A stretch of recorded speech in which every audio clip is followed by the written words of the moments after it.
Welcome to our special episode on mastering job interviews in English. Today, we'll focus on one of the most crucial moments, introducing yourself. Ms. Turner, why is the self-introduction so pivotal in an interview?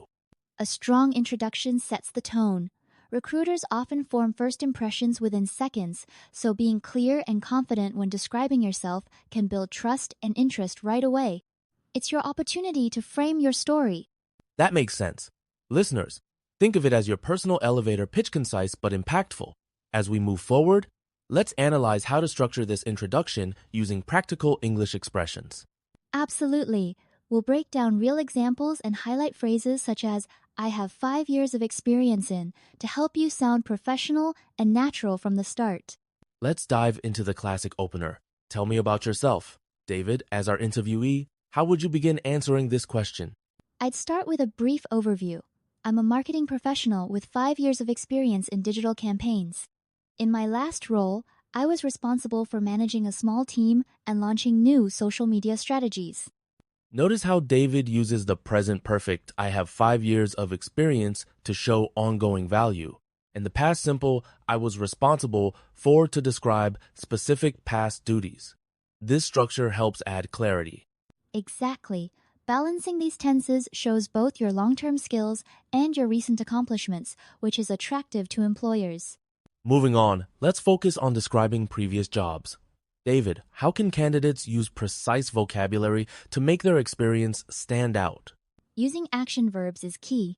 Instead of saying I did marketing, say I developed digital campaigns or I managed a team of 4. These verbs paint a clear picture of your responsibilities. That's an excellent point. Research from LinkedIn shows profiles with active language receive 30% more recruiter engagement. So, listeners, swap out generic verbs for specific, role-related terms. Right, and phrases like achieved goals or was responsible for client outreach help communicate your impact, not just your tasks.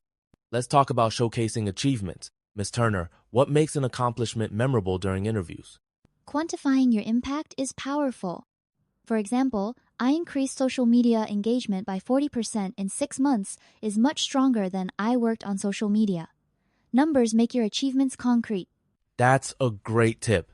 Listeners, whenever possible, add results to your stories.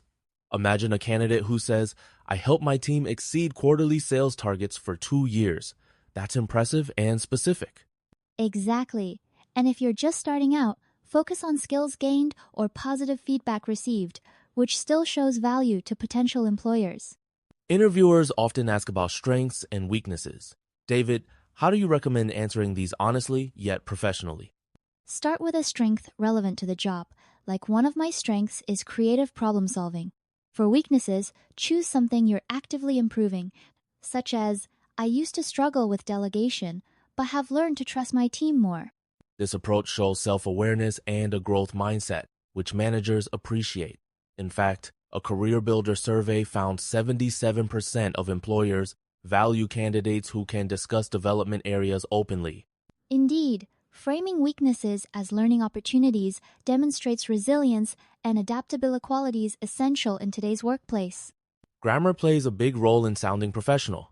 Ms. Turner, can you explain when to use past simple versus present perfect when talking about work experience? Certainly. Use the past simple for specific jobs or completed actions. I worked at ABC Corp from 2018 to 2021. Use the present perfect for experience that connects to now. I have managed teams in the past. That distinction helps interviewers understand your timeline. Listeners, try to mix both tenses. This mirrors how native speakers discuss their careers. Exactly, and using the right tense also prevents confusion about whether you still hold a certain role or have moved on. Let's talk about tone. David, what are some key phrases that help you sound both polite and confident in interviews? Phrases like, I appreciate the opportunity to discuss my background, or I'm passionate about this industry are polite and positive. Ending answers with gratitude, such as, thank you for asking, also leaves a good impression. Politeness doesn't mean being timid, it's about showing respect. In fact, Glassdoor reports that candidates who maintain a courteous tone are 25% more likely to move to the next interview round. Absolutely. and using professional terms like collaborated, implemented, or oversaw reinforces your expertise without sounding arrogant. Let's shift to pronunciation. Ms. Turner, how can candidates use intonation and emphasis to make their points clearer in interviews? Emphasize action verbs and key achievements like I managed or I achieved. Pausing slightly before these words helps highlight your contributions. Also, use a rising intonation at the end of positive statements to sound enthusiastic. That's right. Practicing with a recording can help you spot which words need more emphasis. Listeners, try repeating after David's examples to build your confidence. Good pronunciation makes you easier to understand and shows professionalism, both of which are essential in high-stakes interviews. Behavioral questions like, describe a time you overcame a challenge, are common. David, how should candidates approach these? Use the STAR method: situation, task, action, result. For example, when our team faced tight deadlines, I organized weekly check-ins. As a result, we delivered the project early. This structure keeps answers focused and clear. That's a proven strategy. In fact, studies show interviewers recall star-formatted answers more easily, making you a more memorable candidate. Absolutely, and practicing with hypothetical scenarios like, what would you do if you disagreed with your manager? Also prepares you for curveball questions. To wrap up, let's invite our listeners to practice. David, can you give a sample response to "Tell me about yourself"? Certainly. I'm a marketing specialist with 5 years experience. I've led successful campaigns and enjoy collaborating across teams.